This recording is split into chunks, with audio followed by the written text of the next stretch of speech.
এইটা কোনো বিন্দু মাত্র এটা ইম্প্যাক্ট করবে না।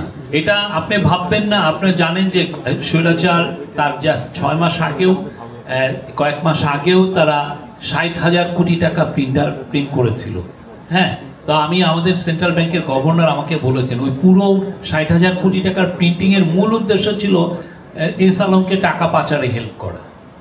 তা আমাদের ক্ষেত্রে যেটা হয়েছে যে টাকাটা 22,500 কোটি টাকা হয়েছে, এটা কিছু ব্যাংককে সাপোর্ট দেওয়ার জন্য, কিন্তু এটা একটা হচ্ছে যে আপনার একটা চৌবাচ্চার পানির মতো টাকাটা। হ্যাঁ, একদিক দিয়ে পানি আসছে টাকাটা, আর একদিক দিয়ে ওইটা বেরিয়ে যাচ্ছে, ফলে পানিতে টাকা যেটা আছে মার্কেটে সেটা কিন্তু সমান থাকছে, মানে পানি কিন্তু একই থাকছে।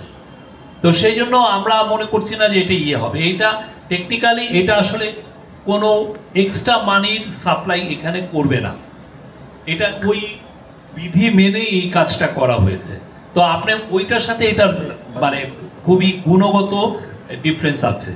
ওইটা পুরোটাই ছিল এস আলমকে সাপোর্ট দেওয়া, আর এইটা হচ্ছে হলো বাংলাদেশের যে ব্যাংকগুলো যারা উইক ব্যাংক তাকে সাপোর্ট দেওয়া। কিন্তু এইটার সাথে মুদ্রাস্ফীতিতে এটা যে হিট করবে না, মার্কেটে হিট করবে না। টাকা আসলে কতটা ব্রিফ কেসে নেওয়া যায় আমার এটা নিয়ে ডাউট আছে, বা এক্সপার্টরা ওইটা নিয়ে যথেষ্ট ডাউট। এটা পুরোটা হয় কি, এটা নেয় না অনেক ওয়েতে এটা নেয়।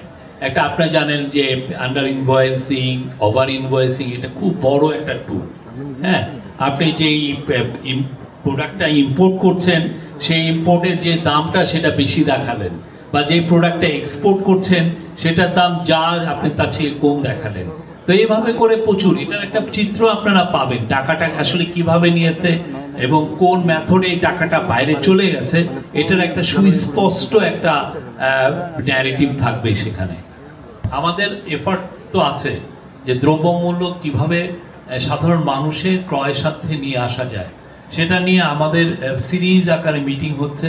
আমাদের কমার্স মিনিস্টার আপনি জানেন উনি শপথ নেওয়ার পরের থেকে উনি প্রতিটা মানে একটা ঘন্টাও উনি নষ্ট করছেন না, এটা নিয়ে উনি সবার সাথে প্রত্যেকটা স্টেক হোল্ডারের সাথে কথা বলছেন আমাদের পুরো, এবং সে অনুযায়ী আমরা অনেকগুলো সিরিজ আকারে মুভ নিয়েছি। আপনারা জানেন যে সরবরাহ কিভাবে বাড়ানো, সাপ্লাই চেইন ডিসরাপশনটা আমরা দেখছি যে এটাকে কিভাবে দূর করা যায়, কিছু কিছু জায়গায় সিন্ডিকেটের এগেনস্টে কিভাবে অপারেশন করা যায়, প্লাস হচ্ছে আপনারা জানেন যে ডিউটি স্ট্রাকচারটা কতটা ডিউটি কমানো যায় ইম্পোর্টের ক্ষেত্রে, যাতে পণ্য আনলে এটার দামটা একটু কমে আসে, সেগুলো তো আছে। প্লাস কিছু কিছু পণ্য আমাদের এখানে শর্টফলের আশঙ্কায় আমরা অলরেডি আপনারা জানেন প্রায় 20 কোটির মতো ডিম আমরা আমদানির ইম্পোর্ট আমদানির আমরা অ্যালাউ করেছি আর কি। থাকবে আপনি দেখবেন আপনারা এটা 400 পাতার বড় একটা, আমরা আশা করছি যে এটা নিয়ে প্রচুর ডিসকাস হবে, ডিবেট হবে সবাই এটা, এবং আরো আরো আরো অনেক চিত্র হয়তোবা ওনারা তো মাত্র 3 মাস পেলেন, 3 মাসে হয়তোবা অনেক মানে হয়তো সারফেসটা আমরা দেখতে পেয়েছি।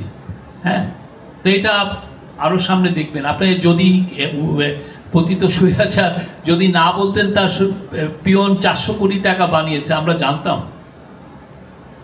তো সেই বিষয়গুলো আপনারা দেখবেন। এটা আমরা জানি যে আমরা আশা করছি এটা খুবই কম্প্রিহেন্সিভ একটা রিপোর্ট হবে এবং সবকিছুতেই পরেই এটার একটা আলোকপাত থাকবে।